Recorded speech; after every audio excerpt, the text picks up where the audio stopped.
after the break, or those who joined us.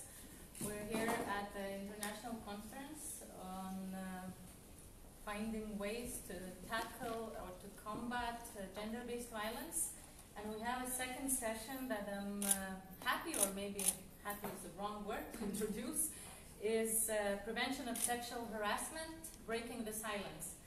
And I want to introduce you the speakers, the panelists of the session, and I'm very happy to introduce to you Lena Berg and Henrik Weston from organization Men in Sweden, who will be speaking first. Then we have together our dear partner, Vilana Pilinkaitė-Sakirovič, who is the Lithuanian Social Research Center representative, but also working for the Center for Equality Advancement. Together with us, we also have Laima Vengele-Ditz, who is from the Office of Equal Opportunities Ombudsperson, advisor. And next to me, I want to introduce Emma Holten from Digital Ansvar, Denmark. Was that correct? Yes, it's digital responsibility. Digital responsibility. Thank you. I didn't understand what that meant. So. I want to warn everyone that we will be live streaming this discussion because a lot of people asked us that they could not attend during the working hours, and they asked us if we could live stream the discussion. I'm also saying that we will only be filming towards this direction, so if you want to ask questions during the discussions, don't be afraid. We will not be filming your faces, so the faces of the audience. And we will have 4 presentations at the beginning. We'll ask the presenters to keep the record of time, and I will show you a sign when you have 1 minute left to wrap it up, so that we have some time for the discussion left. And so the first presentation will be done by Lena and Henrik, and it's on prevention of sexual harassment, breaking the silence. But before you talk, I just want to tell you a few quotes from the website of Men that sounded like music to my ears. It says, "Men focuses on masculinity norms. We analyze how these norms are created and how they affect society, relationships, and individuals. We believe that men's violence is both the cause and effect of an equal society in which men have more power and privileges than women. That is why all our work is rooted in a feminist perspective." So, please take the floor. Thank you. And I hope it's okay that we stand. We're going to break the norm here by standing. Both me and Lena are standers when we talk. Yeah. Maybe our voices will be here more in the room if we stand up as well. So we try to take the whole room. Yeah. I'm Lena. And I'm Henrik. And we are going to talk about this with sexual harassment. Lessons learned from Sweden. Yeah. And we're going to talk about Me Too a lot. So let's start. Now we've got a very good presentation of the men, of the organization Men. That was with the that's the wrong computer. Yeah. And this is Luis. He was ordförande, what do you call that? President for the organization 2 years ago. And that is Olga. She's the president of one of the women's shelter movements in Sweden. Uniso, the name is that organization. And it's very important for us to work with the women's movement on these issues around violence. We can't do it by ourselves because the women's movement started this work a long time ago, and we are very grateful for that. I start my own work with this field in the women's shelter in Uppsala. Uppsala is a city in Sweden. Oh, sorry. I'm in another country now. Okay. And we have a lot of goals in the organization. We want to motivate men from boys to adult men to take action, to do something about these issues. And we do that in a different ways. And we're going to talk about 2 things today. And we do it also with other countries, and we do these things together. So I think I stop there because it was a very good. Yeah, you gave a very good intro to us, I think. So should I talk a little bit about Me Too? Yeah. Yes.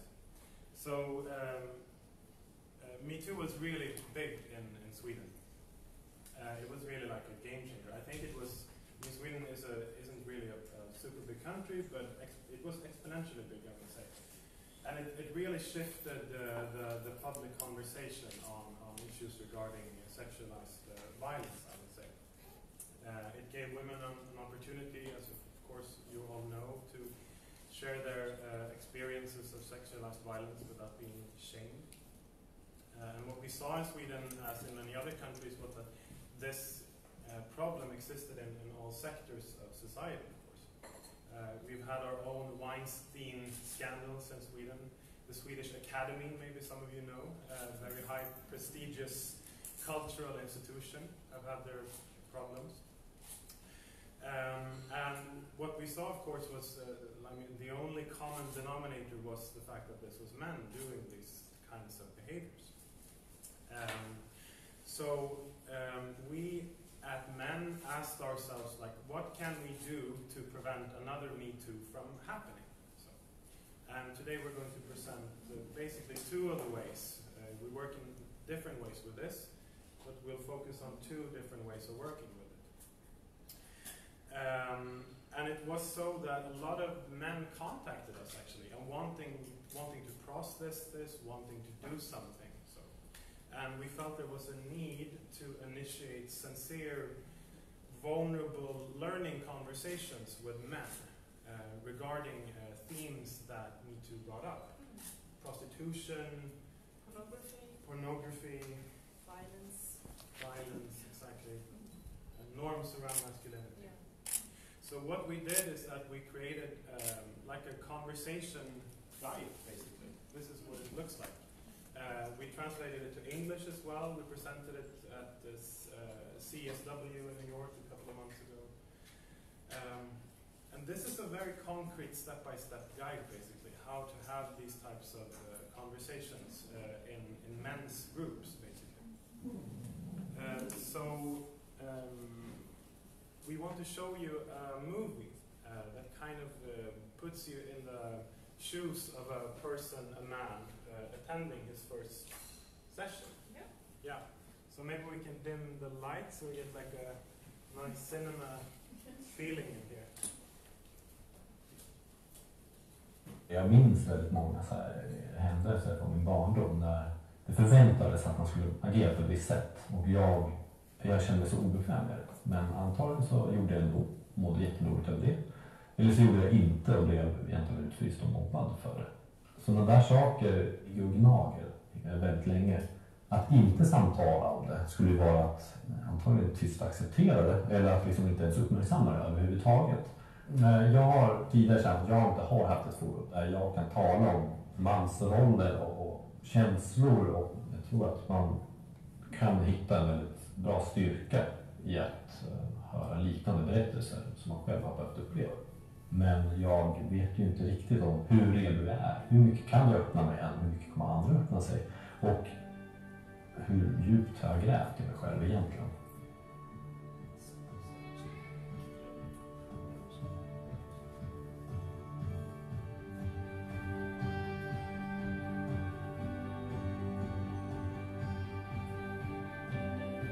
Jag har en bild av mig själv att jag alltid måste kunna komma med en lösning på om någon annan lägger fram ett problem, även om jag själv inte har upplevt det själv. Och här förväntas jag istället bara sitta, vara tyst och lyssna och inte komma med någonting alls. Och det var nytt för mig. Bara vara någon som lyssnade. Bara liksom, vara en medmänniska. Och när man fick chansen att prata själv så pratade man ju om saker som man kanske har grubblat på väldigt länge. Eller jag har grubblat på väldigt länge. Och det, när man väl kunde få chans att formulera dem utanför sitt huvud så bara rasade på någonstans. Tankar som man inte hade tänkt helt och hållet färdigt eller rakt ut. Och det blev så otroligt befriande som liksom en adrenalinkick. Alltså, den berättelsen jag har och jag har berättade och liksom har inom mig, den hade andra också, till och med över generationsgränserna. Och det var väldigt häftigt att stöta på och se.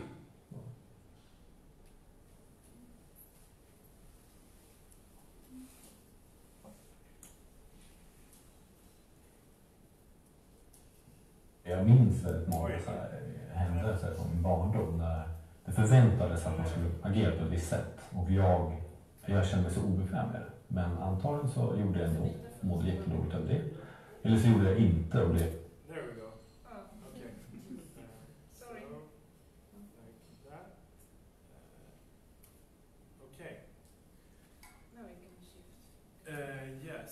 So basically, what we do in these groups, we bring in voices from women who have experienced sexualized violence, and we talk about these themes that we mentioned.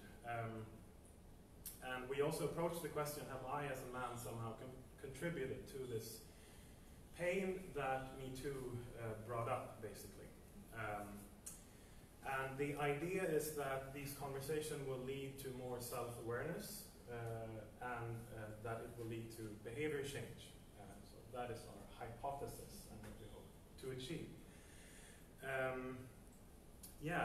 But the thing is, like, we have noticed that in order to create these types of conversations, it's important what kind of rules we have and how we make them happen. So we have this method that you invented, basically. All right. Yeah, wasn't it you that invented the small room with some Me and colleagues? Peter Söderström and Magnus Lofsson made it happen. 2009. 2009, yeah. The first time. Yeah. And what we do is that we talk in rounds, basically. And we feel that this is very important because when we talk in rounds, we get to practice listening. I think for many of us men, we have been in many groups of men where there's bantering, competitiveness.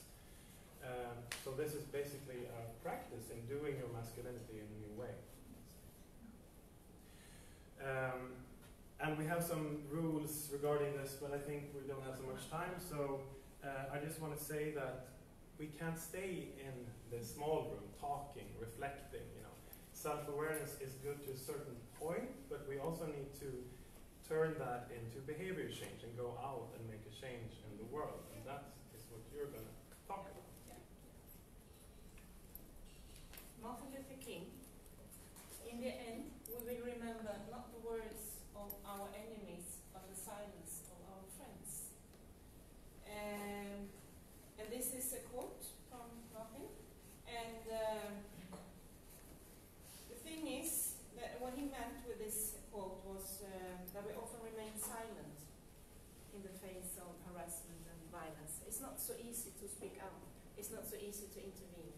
And almost every one of us dislike violence.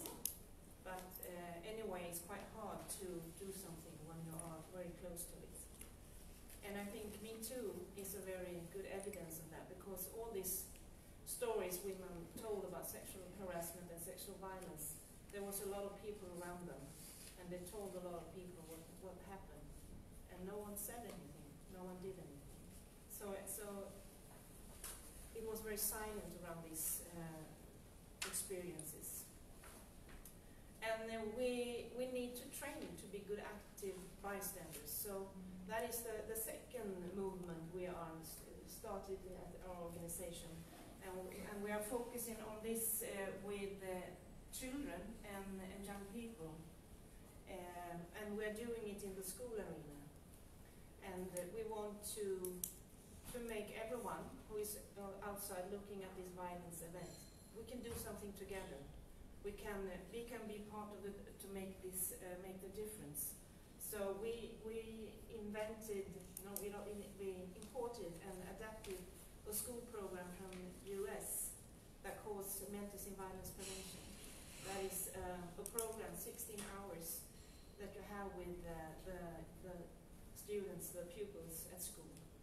And this program was invented by a man called Jackson Katz in 1993, so it's quite a long time ago.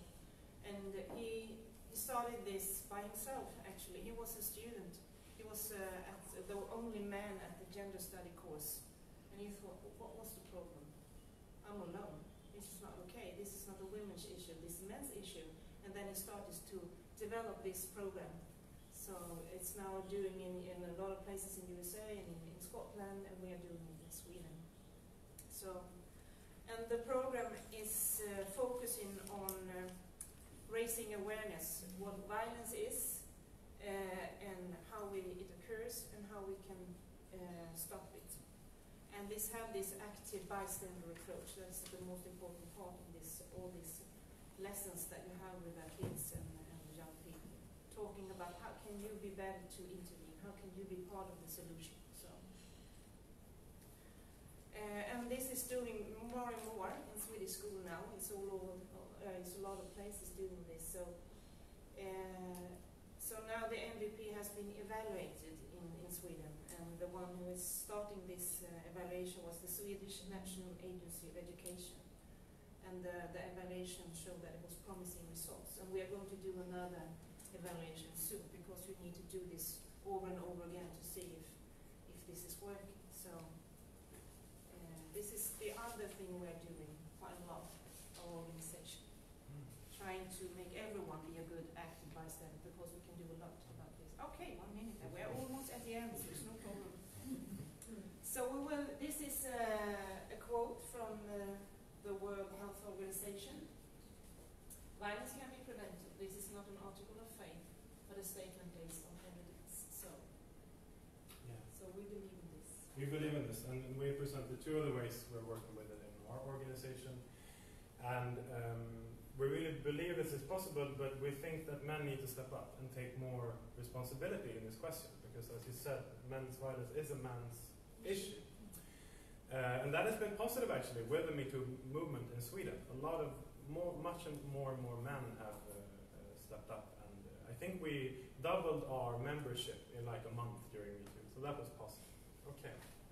So yeah, I think that's about it for us. And we have some of these with us, so if you want a copy, you can just come and ask us.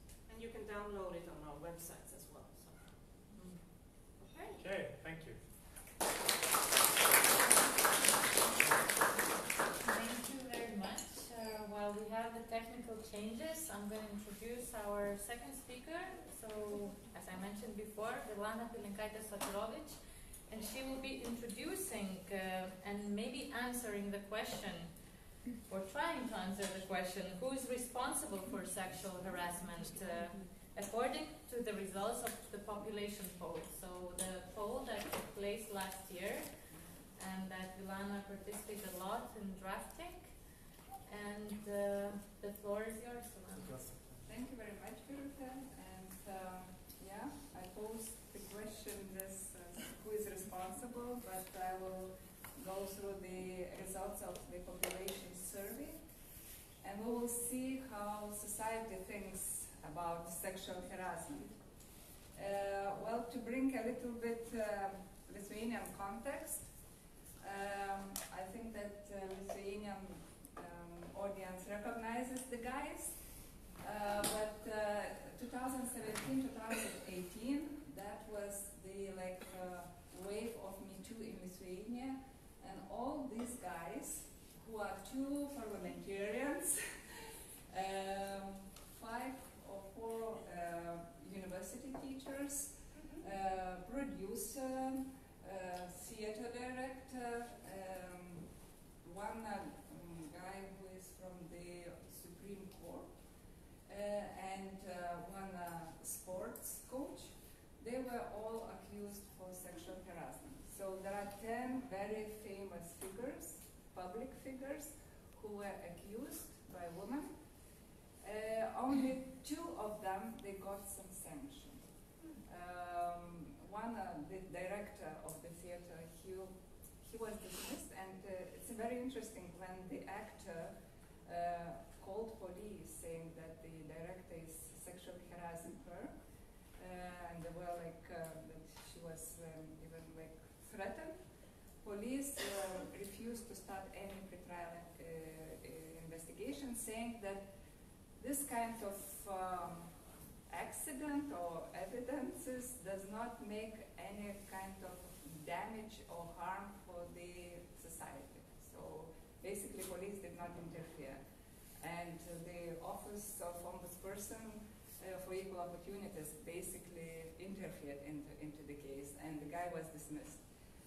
The other guy from the sportsman coach, he was also dismissed from the sport federation of bicycle sport. But, well, I would not say that it is for sexual harassment. It was like two cases. One is a violation of doping rules, and another one sexual harassment. But when the sportsman accused him for the sexual harassment, basically, well, federation was very hesitant, saying, well, we didn't get any complaints, we didn't know, well, it cannot be like this. But then later, that they took the actions against him. Well, the most scandalous thing, I think, was one of the parliamentarians who resigned from the parliament, and the case went to the court, and there were like he sexually harassed not one woman but 4 women who complained, and the court kind of recognized the evidences, but ruled out that he is not guilty. So that was shock for everybody. And well, the good thing is that the prosecution decided to go further, because they told that we don't have good cases on sexual harassment, and this is the case that we have to defend. So now it goes to the appeal court, and we hope it will end somehow with the real accountability. And the rest of the guys, I mean, they are continuing either their work, or if they went out from the education institution. So anyway, one got national premium, another national award for his works, and grants for making films, and returning back to teaching or producing. So basically, no accountability, and this is very sad thing. So this is the context, and in this context, we asked the society, what do they think about sexual harassment? And now I would present the results of this population poll, which was done in 2018, October, and it is representative research. We ordered the company who did interviews, so with 1,000 adults. So this is a representative according to the Lithuanian population. And they were interviewed in their households, and it corresponds to the structure of gender, age, type of residence. So basically, we have representatives. So when we asked the questions about what society thinks about sexual harassment, so we can say that there is kind of understanding that sexual harassment is, I don't know how to say, bad thing, and it should be taken seriously. So basically, we see that 82% of population told that if somebody experiences sexual harassment, should immediately report about this.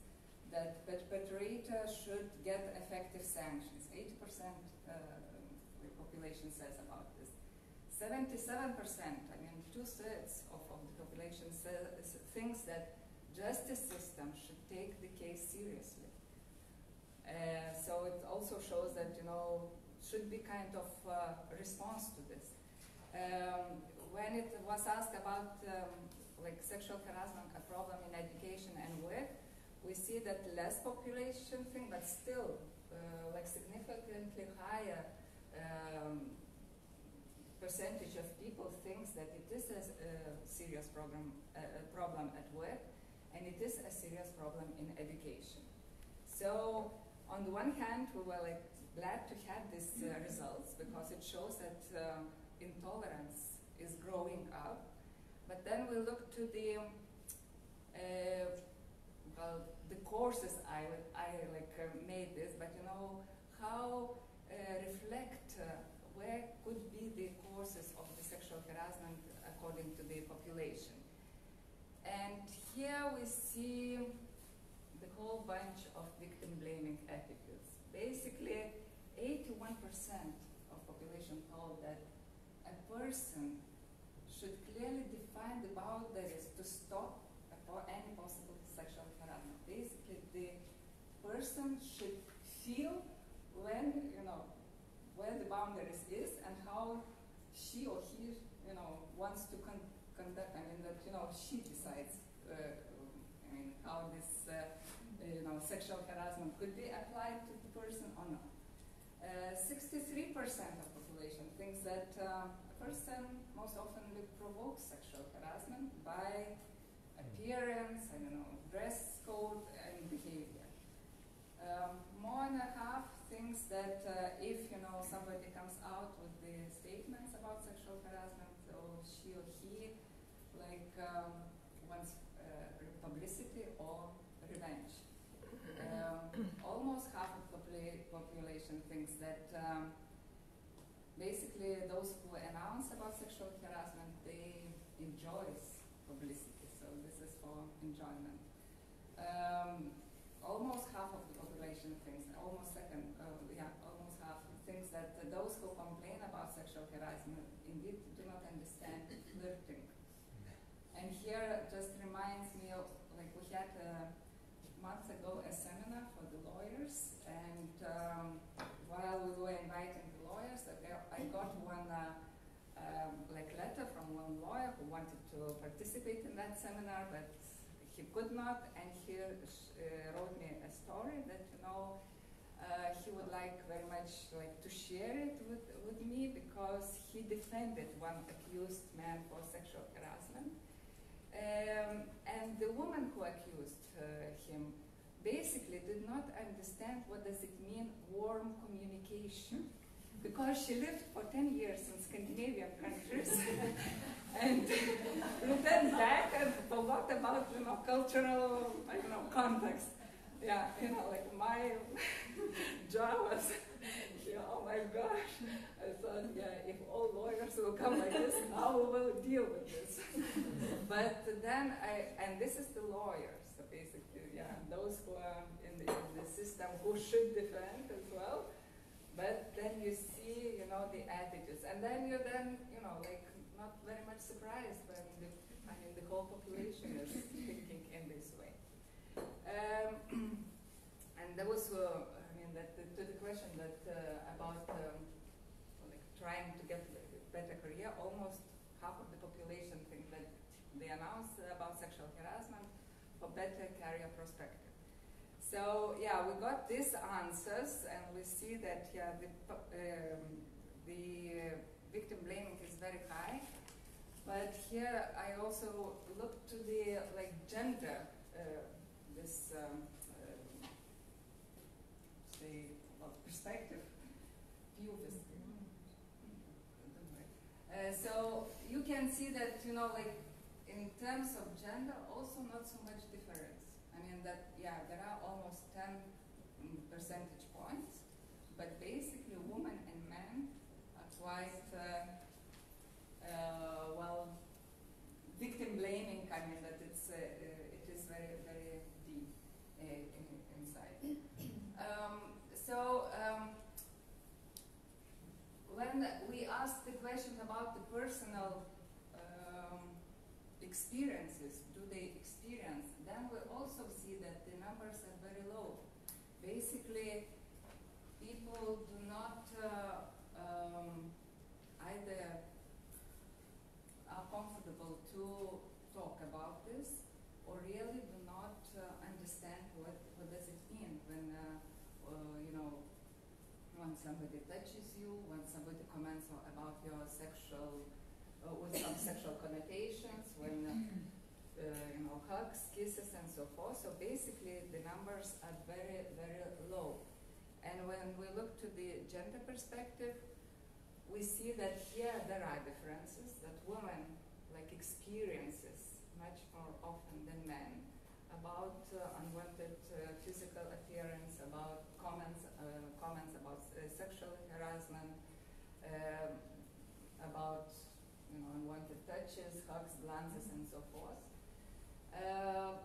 And men basically very rare would say like this, but also when we look to the age, then you would see that women of very young age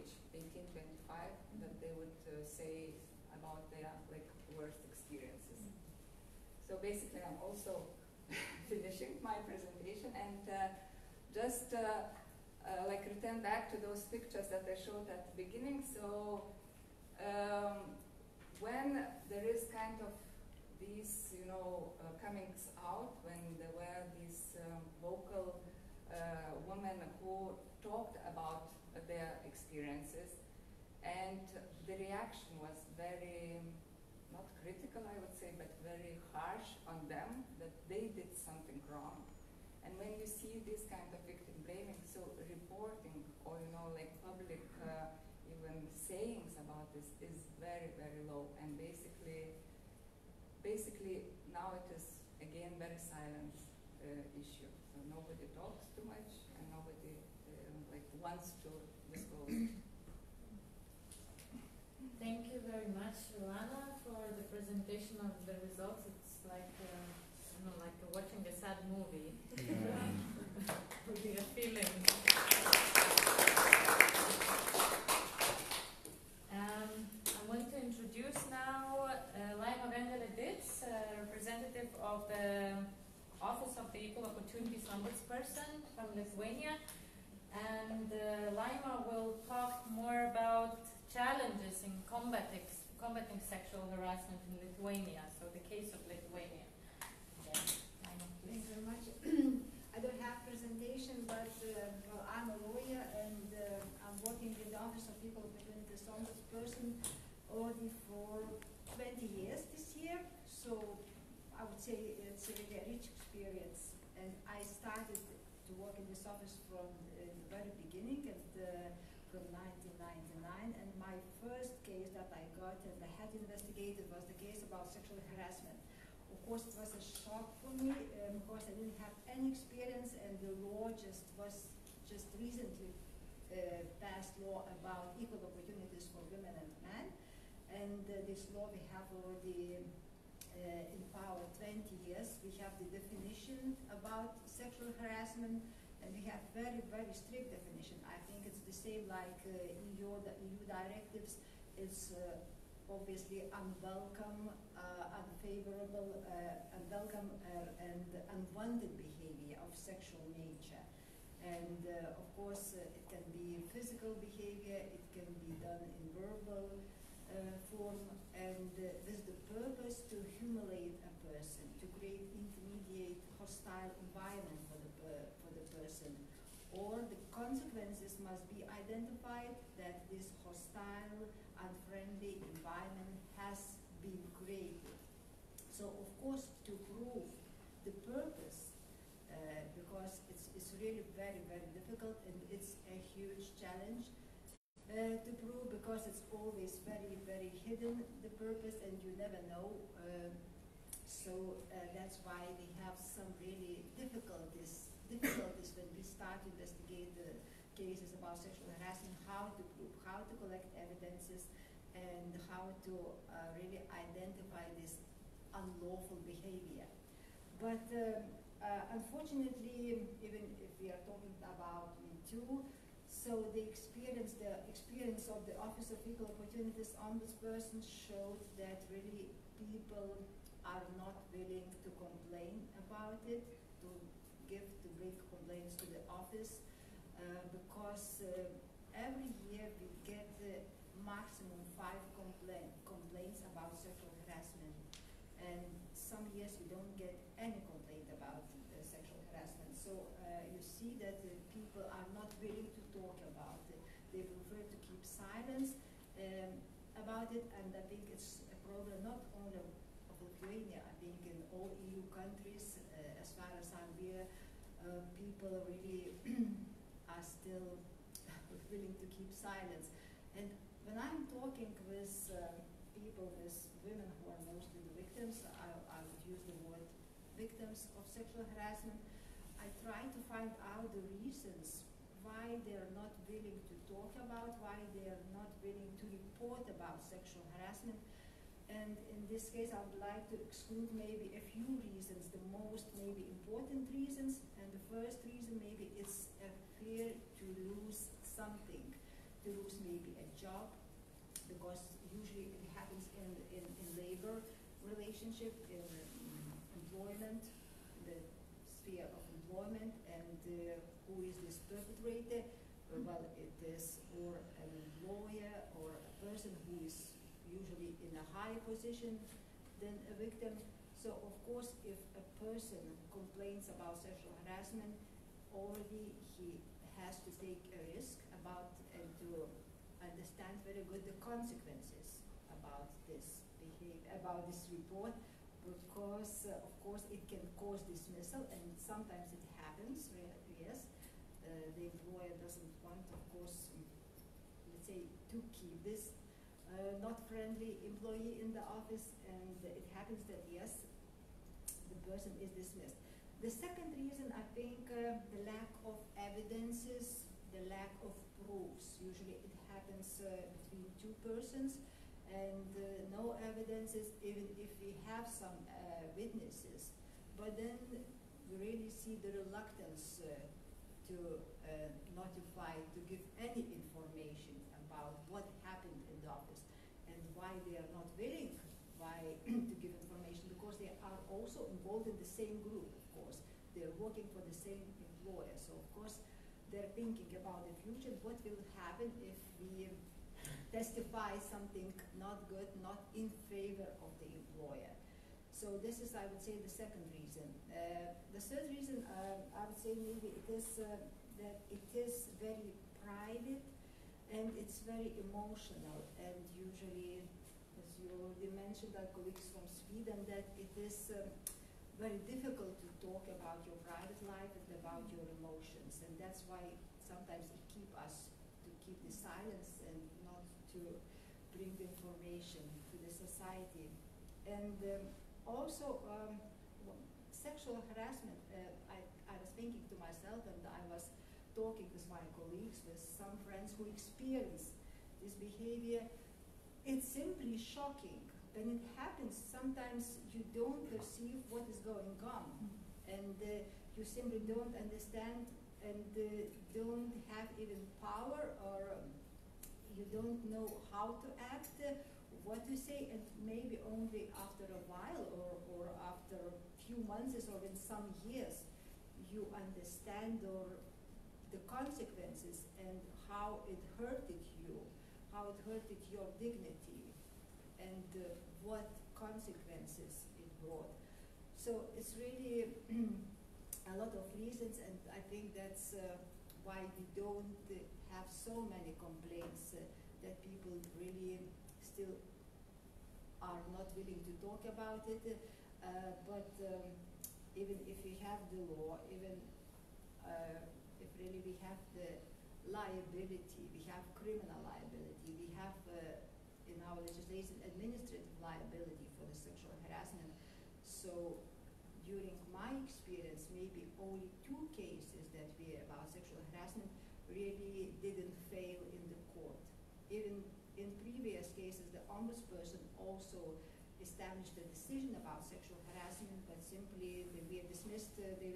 Our decisions have been abolished in the courts, because it was recognized not like a sexual harassment, but like a joke, like something very funny, or a different kind of communication.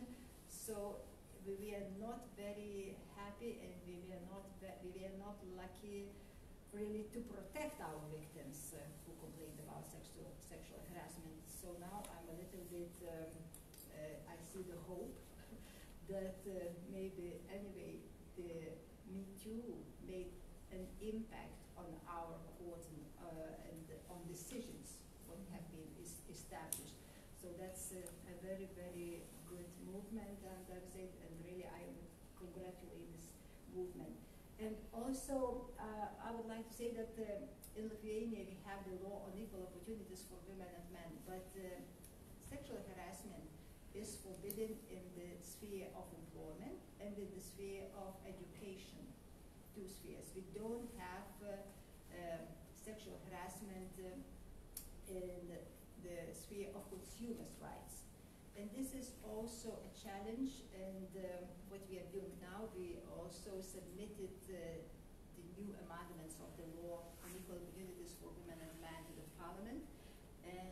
with the prohibition that sexual harassment is prohibited in the sphere of the consumer's rights.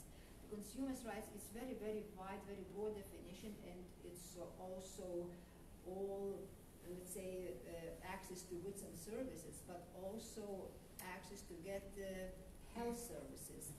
And what is happening now, I just want to tell you one example from my personal experience about what happened in one hospital, that it's simply my aunt who read so much about sexual harassment and how to protect your rights. So she went in, but it happened in Kaunas, in the other city. She went to the hospital to make a breast screening, and the surgeon, on her opinion, he examined her breast too long. It took too long, and maybe he touched too long and not in the correct places, the body and the breast. So she's 72, but she was very brave, so she filed a complaint to the director of the hospital, and surprisingly, but they took it very seriously, and they did investigation, and the surgeon even got a warning. So for this treatment that they perceived as a sexual harassment. But now I also wanted a little bit to tell you that the Office of Equal Opportunities Ombudsperson established, we created ourselves the rules how to prevent harassment and sexual harassment at work. So we are following ourselves those rules. It's about everything, how to communicate with the colleagues, what physical distance to keep, how to talk, to tell compliments or not to tell compliments. Everything is described in those rules, and now we are communicating with the universities of Lithuania on the same topics, and this association of Lithuanian universities, they are already on the way to create and to approve the rules on prevention of sexual harassment and harassment educational system. So we are hoping that some steps are already done, and that we are moving forward with the hope that at least if we are aware, if the employees, if the employer, if the teachers, trainers are aware that it is forbidden, then maybe they would be more socially responsible for what they are doing. They are maybe thinking more how to prevent, how to not, what steps to do not to insult a person, not to create this humiliated environment. So that was my very, very short presentation. I know I have no time, but I'm ready to answer your questions. Thank you. I should have probably told you will have time for questions. We will have a discussion. So if you have any questions on your mind now, please do not forget them. Maybe write them down, and we will really have time to take those questions in the discussion. And now I want to introduce to you Emma Holten, so from the organization called Digital Responsibility in Denmark. And Emma will talk more about law and culture, so new precedents for victims of online violence. And it's very interesting, just before you take the floor, you know, last year there was this research made among women parliamentarians and women who work in parliaments. So not only those who were elected, but the staff of the parliaments of different EU countries. And the results of it said that 58% of women have been the target of online sexist attacks, then 68% have been the target of comments relating to their physical appearance or based on gender stereotypes, and 47% had received death threats or threats of rape and or beating. So it's really high numbers when you think about the sphere they're working in, actually. Yeah, I really wish I was surprised, but I'm really not. I know this is like the last thing of the afternoon, and you're all sleepy, and I'm sleepy, and I think we're gonna be fine. I won't be talking for long. My name is Emma Holten, and I am an activist, but I'm also a victim of what's popularly called revenge porn, but what I would say is non-consensual pornography. In 2011, a person hacked into my email account and stole my address, my phone number, my entire Facebook friends list, other ways to contact me, the contact information of my family, where I work, the address of where I went to school, and some naked pictures I'd sent to a boyfriend when I was 17 years old. And they uploaded all of this into a big file and wrote, "Ruin this bitch's fucking life," all over it. I excuse my language, but I think we should be honest about how women are spoken to online. This is how it is. Online violence and sexual harassment is not only my work, but it's also a very prevalent daily part of my life. I think today I'm going to be we've been talking about victim blaming a lot, and I think that's extremely important. We've been talking about victim blaming in the media. We've been talking about it as, these ways of thinking about, what makes sexual harassment or violence against women happen. But actually, I see victim blaming as an entire social structure that is extremely constitutive of heteronormative patriarchy. It is how we sort people and how people connect to each other. And that is part of my experience. Because this happened to me in 2011. And in 2011, revenge porn was not a word that existed. It was not something that people talked about in events like this. It was something that happened to famous people. The idea that this was a mainstream part of violence against women was not accepted at all, and there was very little research. We knew very little. But this started, to become a subject in like 2013, 14, 15. And I, of course, followed this debate very closely. I was very interested in it as a victim. And what surprised me enormously was that there was only talk about the victims. People were talking about, like, what the hell were we thinking, taking these pictures? Why were we so stupid?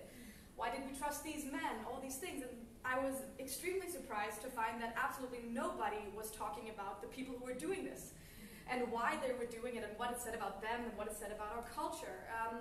So in 2014, I did a project called the Consent Project, where I uploaded new naked pictures to the internet with my consent to show that the issue with the non-consensual pornography is not that we need to police women's sexuality, but that we need to understand what the difference between consent and non-consent is.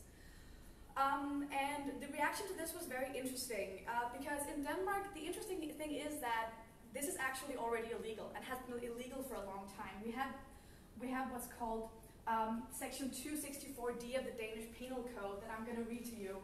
Any person who unlawfully forwards information or photos concerning another person's private life or other photos of the person in question in circumstances which can obviously be expected to be withheld from the public shall be liable to a fine or to imprisonment for any term not exceeding 6 months. This is the kind of law that feminists all over the world are fighting to get. But we already had it. And what was extremely interesting to me was that this law was not getting applied to me. People were saying, I support privacy, I think privacy is a right, but somehow they still managed through like cognitive acrobatics to not have this apply to me. They were still, yes, of course, it's illegal, but you something.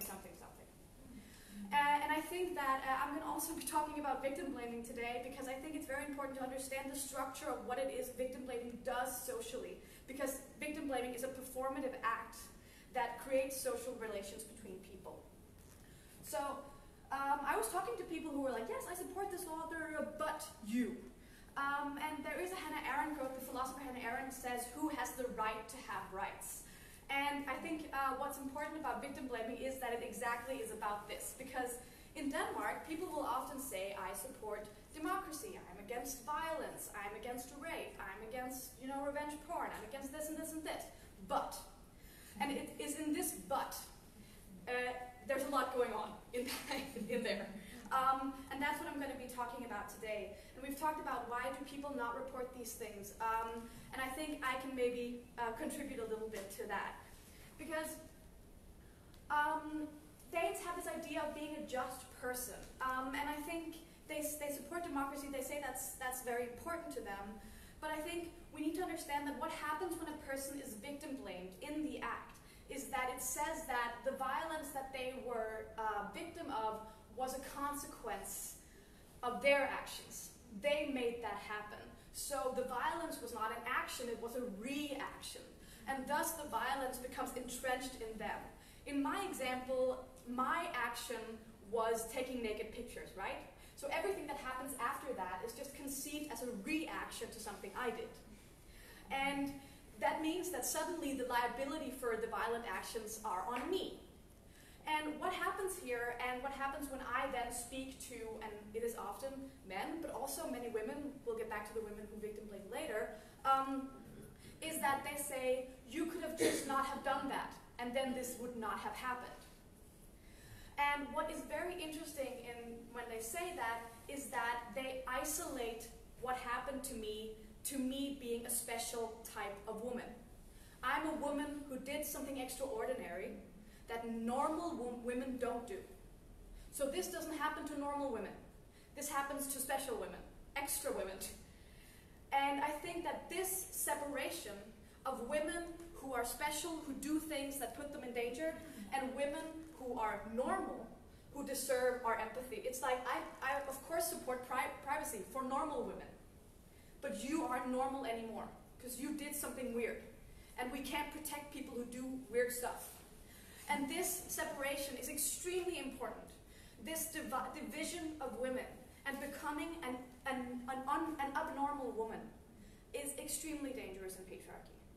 As soon as you become a woman who is not in the rights-having community, you are excluded from empathy, you are excluded from solidarity, you are excluded from kindness, from friendliness, and becoming this woman is extremely dangerous. And I think that if you want to know why people aren't saying why these things happen, it's because they don't want to become an abnormal woman. And when we do have victim blaming, we have this grouping of people who are victims of violence, and especially women, as abnormal women who are not regular women. And this grouping is dangerous to be in. Because as you see, it was completely possible for people to say, I support privacy, just not for you. And the reason they could do that was because they didn't consider me a normal person. I had done something that was abnormal. And that abnormal thing can be, being beaten by your partner. You were annoying, right? You asked for it. You didn't answer his phone call, etc., etc., etc. And being grouped as an abnormal person also serves another function that I think is very, very important. Because in Denmark, and I see in many European countries, this idea that you live in a just and fair country is extremely, extremely important to the ego of people who are successful in their country. If you're a person who does not experience violence, who is successful, who believe that you live in a fair society where people get treated fairly, when I then come and say, we don't live in a fair society, I was victim of something extremely unfair in this society, that hurts that person's ego. They do not want to believe that.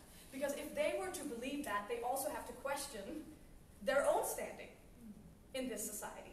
They are incredibly personally invested in not understanding what's going on.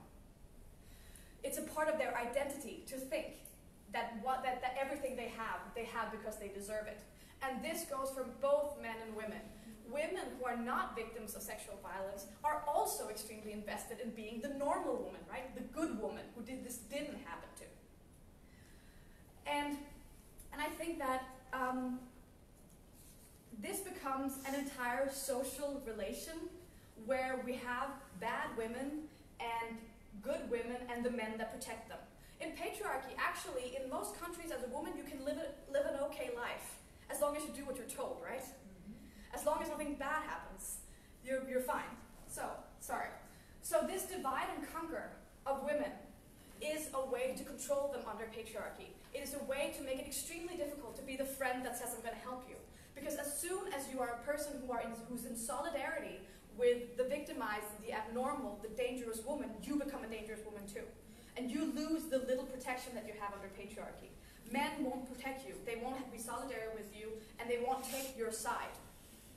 And as soon as you become a person like that, it happens to sex workers, trans women, non-binary women, etc., women who are not women in the right way. And this division is the thing we need to understand, if we want to understand why so few people are the strong bystanders that we're asking for. It's because it's actually pretty dangerous. So lastly, the person being the victim automatically gets dehumanized and excluded from the public conversation. And this is a function of patriarchy to make sure that no one is critiquing it. So as soon as you're going out and saying, I don't think this society is working, my story is an example, you are ridiculed, you are told you're stupid, you're too young, you're a woman, you're etc., etc., etc., which is a way to make sure that there is no criticism of the existing system. This is the reason that, for example, if you're a white woman in Denmark who says you've been raped by an immigrant Muslim man, they don't mind. They're fine. They want to hear that. But they don't want to hear if you've been raped by a rich white man, because that's a threat to the system. And the same thing goes if you've been sexually violated by a gay person, a trans person, they're fine with that, because it's not a threat to the existing system. And this dehumanization, this essentialization of being abnormal, serves both to exclude you and to exclude your criticism. So the isolation of the victim is a way to protect the system. Thank you.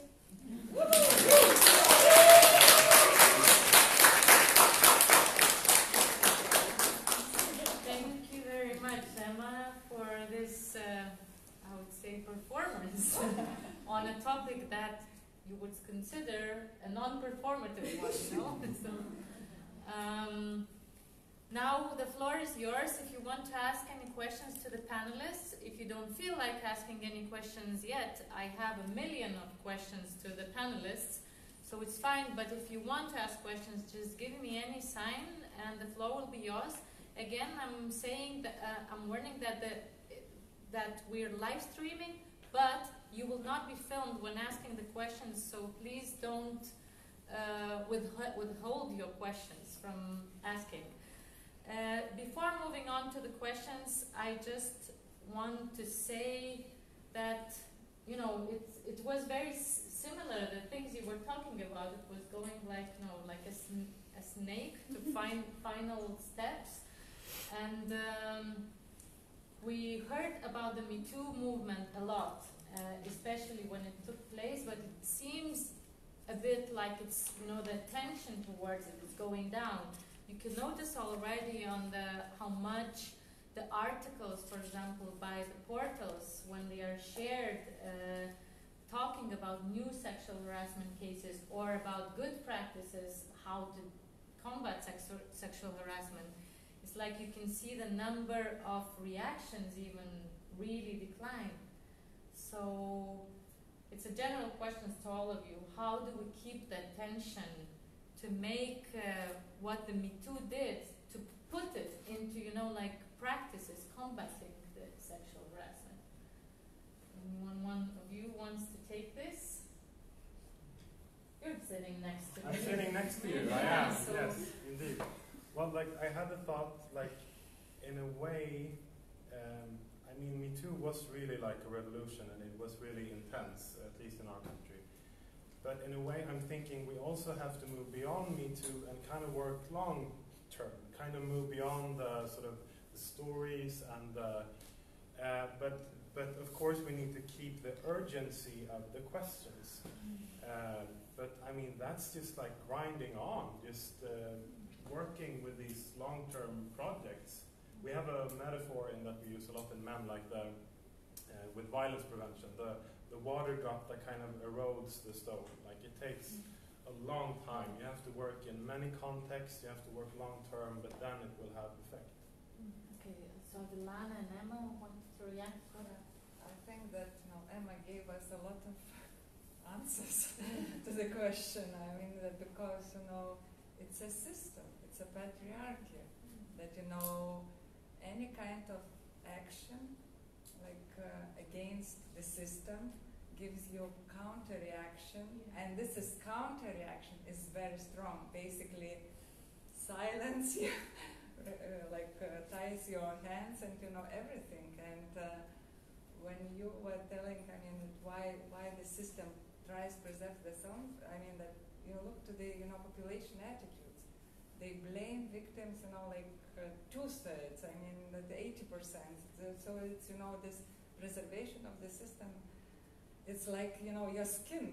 It's you that you have to show that, yes, I'm this normal. I mean, that these are some, and this is, you know, to break and like really to start to be this abnormal to normal is it's very, very difficult. It's Emma, you want to react? So yeah, I'm so glad that it's useful. I think that that this isolation of the person who comes out and says these things is an institutional problem that we can address in institutional ways.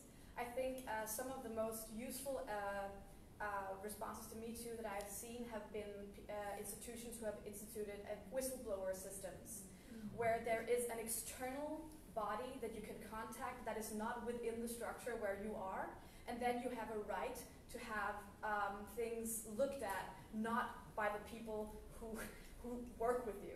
Because we have an issue in Europe right now where unions are getting weaker, where HR and human resource departments are getting stronger. And that's an issue for Me Too, because human resources department works to protect the brand of the company where you're working, whereas unions often work to protect the workers. And when HR departments take over the task that used to be given to the unions, suddenly it becomes a branding problem, right? It's like, we need this person to shut up. So we'll give them some money, or we'll give them a better position, or we'll fire them in some sort of way so if they're not powerful, we'll make them disappear somehow. So I think looking at this from a labor rights issue has been very useful for me. And actually looking back at some of the earliest feminists in like 18 and 1900s about how they worked with labor, this is not a new issue. We have tremendous treasures of feminist work on labor issues. And I think that looking at this as an institutional labor issue gives us a lot of tools. We don't need to invent, in Danish we say, we don't need to invent the deep, we don't need to invent the wheel every time. We can look at previous feminist work, and there's tremendous feminist work on labor rights. So I think external bodies, having a right to an external body that can research and look into critiques of the institution that you're in is absolutely central to getting to the core of this. When talking about changing the attitudes and changing behaviors, men, the organization, you have a lot of experience in actually traveling around Sweden and organizing these circles of men as well, talking, reflecting about how the norms of masculinity and how patriarchy affects their behavior and also their feelings and how they themselves feel in the society. When we go to trainings, for example, in Lithuania, and when we give the example of Sweden, as a country that a lot of examples can be taken, or even when we talk about gender equality in general, or analyzing our own attitudes, reflecting about them, you always hear this example, yeah, but in Sweden it's impossible for men to live because you get hit even for letting a woman go first through the door. So I'm sure a lot of people have heard this example, given, but I don't want to ridicule the persons who ask this question or who say this claim, but I think it's rather a primitive example, but it's also an illustration how people are afraid of the changing norms, how they react. Okay, they give a joke to ridicule the problem a little bit, but it's also their somehow sensitive reaction. So how do you deal with that, Lena, when you, in men in the organization, how do you organize about it? How do you deal with this resistance towards reflection even of attitudes? Oh my God.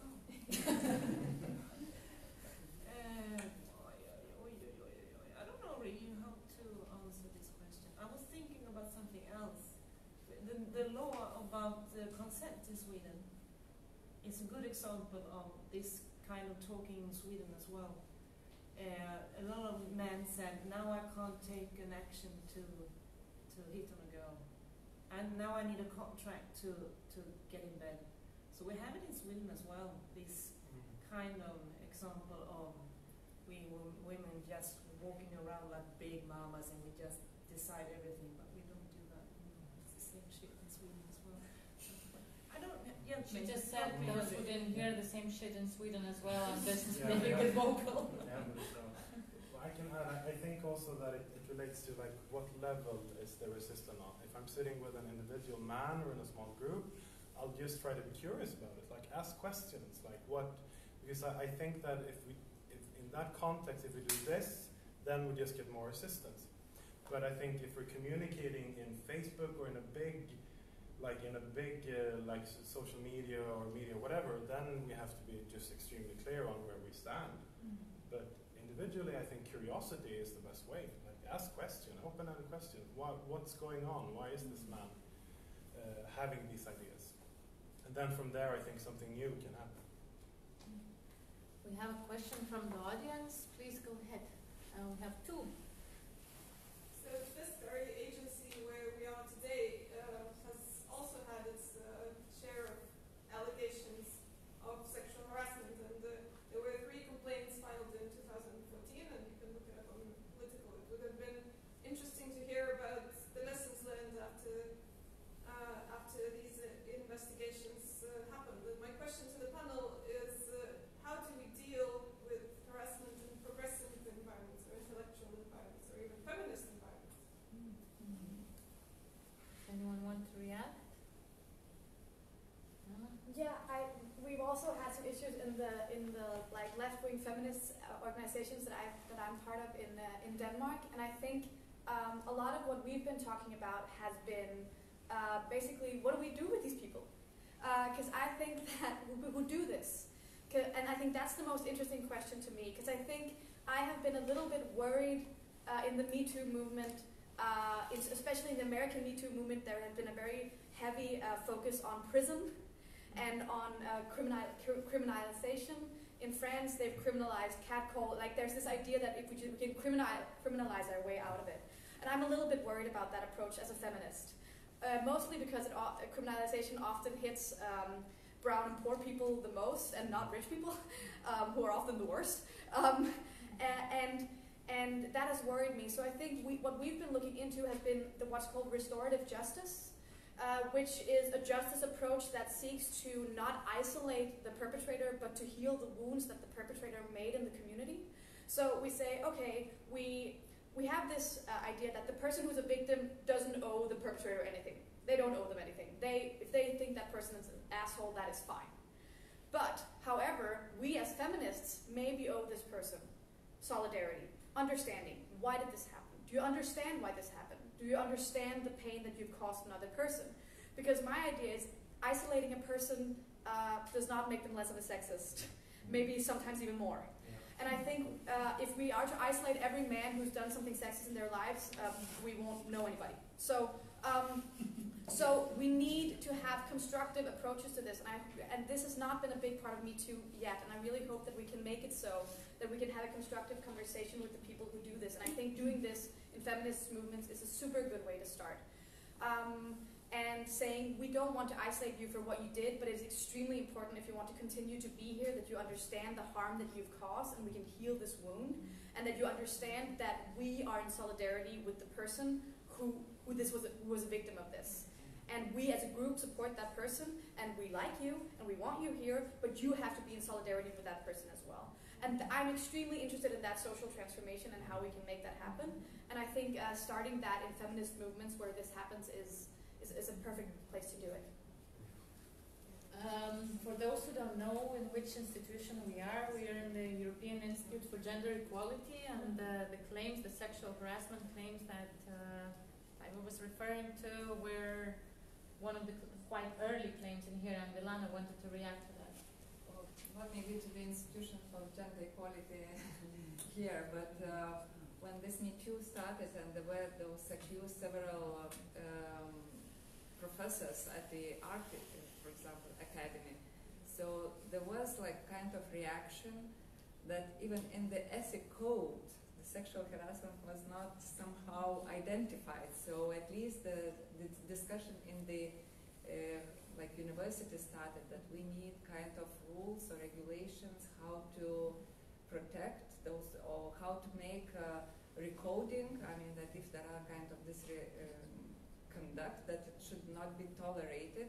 So at least that university started to discuss and to produce kind of regulation. So that was the first result of the Me Too, because if not Me Too, so by now we would not have even any kind of regulations or rules.